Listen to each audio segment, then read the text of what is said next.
previewed this at the beginning of the week, what to watch. And of course, the big one was the Federal Reserve decision, which was a hold. Looking at the takeaways, unemployment, according to the Federal Reserve Chair Jerome Powell, says it's stabilized. The labor market, he says, is solid. He says inflation is somewhat elevated. He also says the employment inflation risks are balanced. He was, of course, the very first question he got from the media at the end of his presentation on the outcome of the FOMC meeting, that's the Federal Open Market Committee meeting, was on Donald Trump's speech in Davos, which of course Arise News covered, where he said he wants interest rates to be lowered. So the first question he got, what's your reaction? Has Donald Trump spoken to you? Here it is. Mr. Chairman, at a event in Davos, or to Davos anyway, the president said he'll demand that interest rates drop immediately. So I guess I have a three-part question. Has the president done this to you? Has he made that demand? Secondly, what is your response to that? And third, what effect, if anything, if any, does a president making these kind of remarks have on policy? Thank you. Three questions. No, I'm seeing it really as one question, though. So I'm not going to have any response or comment whatsoever on what the president said. It's not appropriate for me to do so.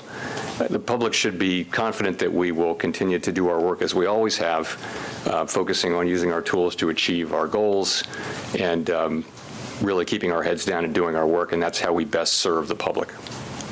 Can you just comment on whether he's physically communicated his demand to you? I've had no contact. Thank you. Thanks.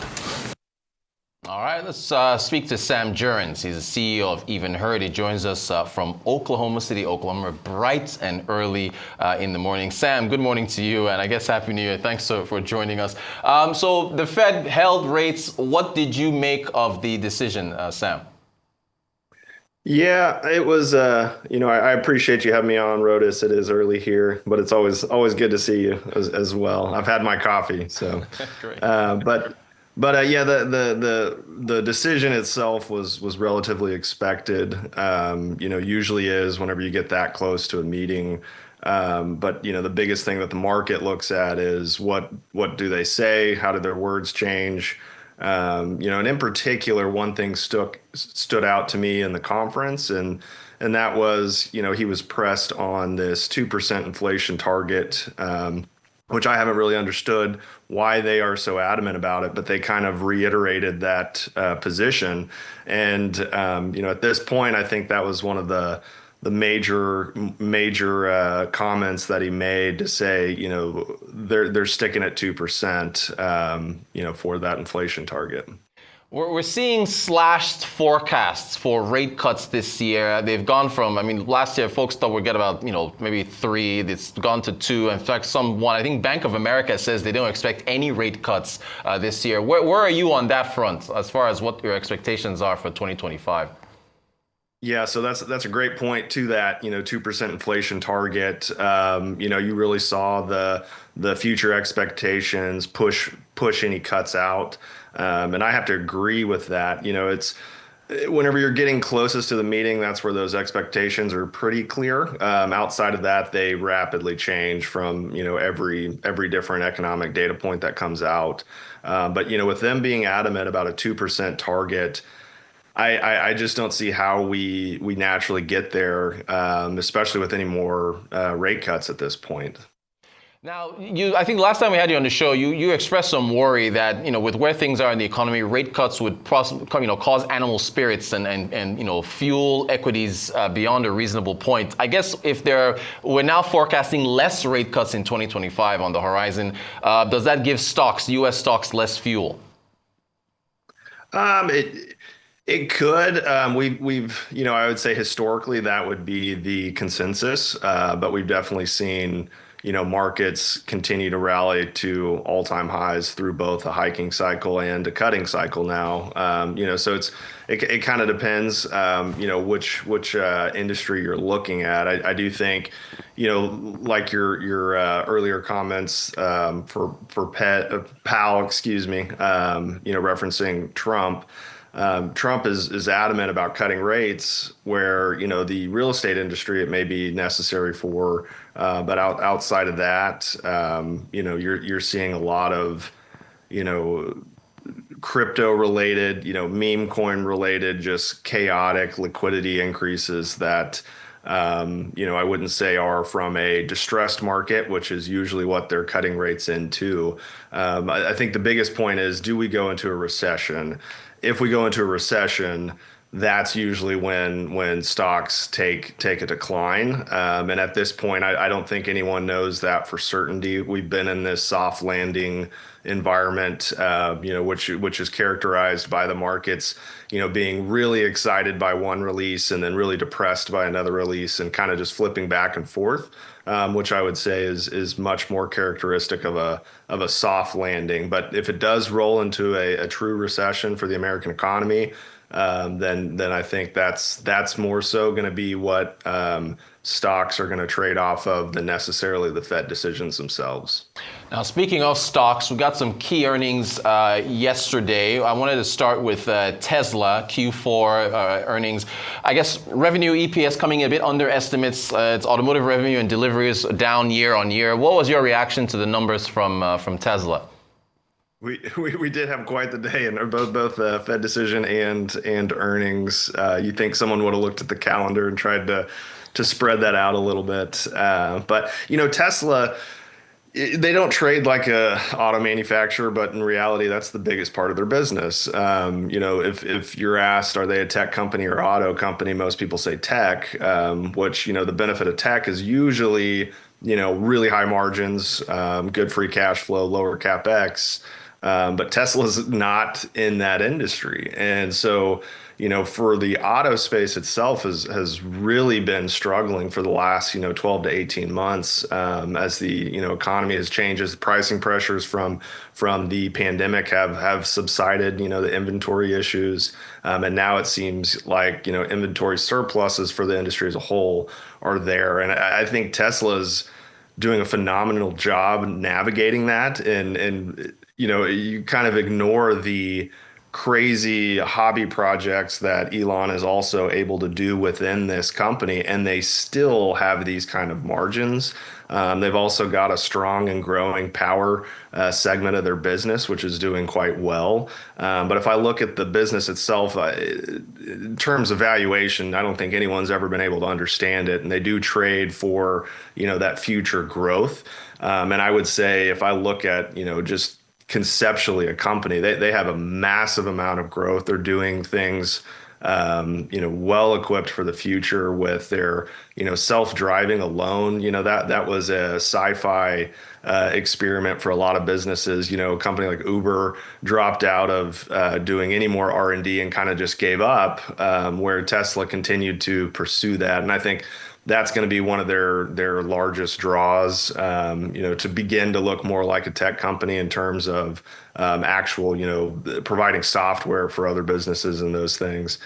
So I wouldn't say, the vehicle deliveries, the actual auto side, was soft, but it's soft for everybody. And when I look at in America, if a consumer wants an EV, it's generally going to be Tesla. I think their biggest competition are some of the Chinese auto manufacturers right now, in terms of value. And that's why Tesla has had to aggressively cut prices, which I think, everyone benefits. And they're even targeting a $30,000 price for their robo-taxi, which in America, that's, for a brand new car that drives itself and is a great tech advancement. I mean, that seems like an incredible value. Next up, Meta. Now, Tesla stock was down yesterday. Meta is up, and they kind of sidestepped that crunch that we saw from the news coming out of Deepseek from China. Revenue beat estimates. Daily active users are up. Did anything jump out at you from Meta's earnings? So Meta would be the on the opposite scale of Tesla in terms of free cash flow and profitability. I mean, my goodness, in 3 months making $20 billion. The company is doing all, the right things.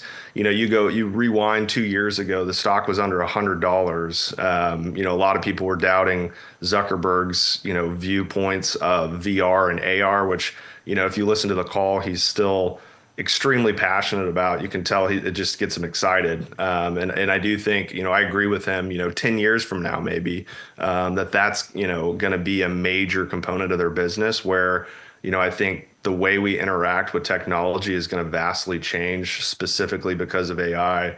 And, that's one of the areas they are absolutely fixated on. They've chosen to go the open source model, kind of like Deepseek, like you were discussing a second ago. And for Meta, they just continue to compound. Like I watch their numbers, and it's absolutely amazing. I mean, barely over 10 years ago, they had zero free cash flow, and now they have well over 10 billion free cash flow every quarter. And that's after spending immense amounts of money. They've committed the highest amount to CapEx for, primarily, the AI side, but also that VR, AR side as well. And I don't think you can't doubt his vision. I remember seeing them buy Instagram for $1 billion, and just being, shocked of how that's going to work out. And it probably saved the company and made them who they are today as well. So he's a great visionary. He's doing the right things. And those numbers, the stock's already up 15% this year, and that's, not even a month. The company's just firing on all cylinders, and that's with an immense amount of spending. Want to get your I really want to ask you about Deepseek, but I got to quickly ask you about Microsoft. Sam, they also released second quarter 2025 earnings, kind of beat, but intelligent cloud revenue that houses Azure kind of underperformed estimate. What's your take on Microsoft's numbers?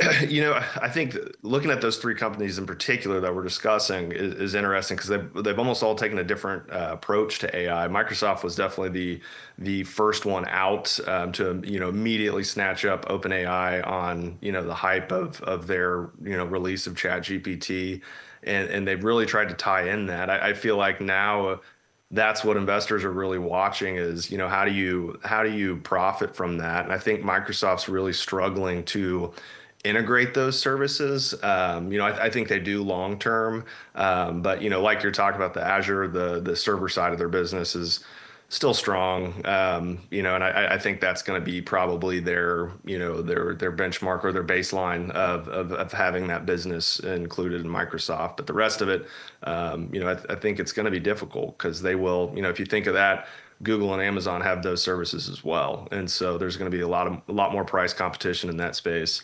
Microsoft's been more leery. They're stalling their CapEx spending as well.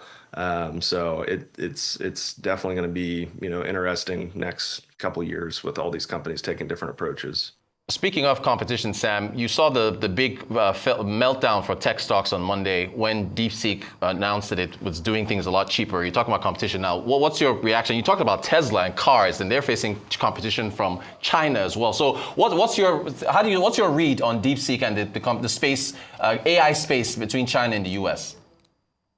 So, even Alibaba just made an announcement just the other day as well. I'm shocked by the market's shock, I guess I should say. When I look at AI itself, it's the fastest changing technology history has ever seen. And I think that's only going to escalate. So I think DeepSeek is going to be a monthly announcement where we see, continued efficiencies and advancements in this space. In DeepSeek's case, they made it open source. So it's pretty remarkable what they achieved, with what they claim they had. And from that perspective, it really pushes AI forward. If you look at, a company like Tesla coming out with these humanoids, and these other form factors, like we need more value out of the current compute we have, the current amount of power we have. That's been a massive limitation. I mean, you look at some of the numbers, it's for people to scale AI, it's not feasible at current rates. So all this efficiency is necessary to be able to advance AI itself. And I think DeepSeek, it took the markets, 6 days to finally panic about it. I think it gave investors kind of a good opportunity. I think there's going to be winners and losers because of it. DeepSeek took the open source path. OpenAI is the exact opposite. They're doing a closed model. So I think the time is something that's going to be the only thing that will tell us. But when you look at the capex of all these tech companies and building these projects, I mean, they take 3 years, to really build. And I will say 3 years from now, AI is going to be a totally different animal. And so I wouldn't want to be in their position having to try to predict or project this future. But I mean, I can tell you AI is in it. What that looks like, the ROI on all these businesses when you have a company like Deepseek come out, I don't think it affects that. I think these things help them more than anything. It would be in a way saying, we need to go back to dial-up internet and just stay on that and not have 5G or faster internet speeds. So things will change. And I think the rate at which they change is going to be immense. And DeepSeek was just one of multitudes of announcements that we're going to see that in. Sam Jurrens, CEO Even Her, thank you so much for joining us bright and early from Oklahoma City. Really appreciate your time. We'll have to have you back again. Thank you so much.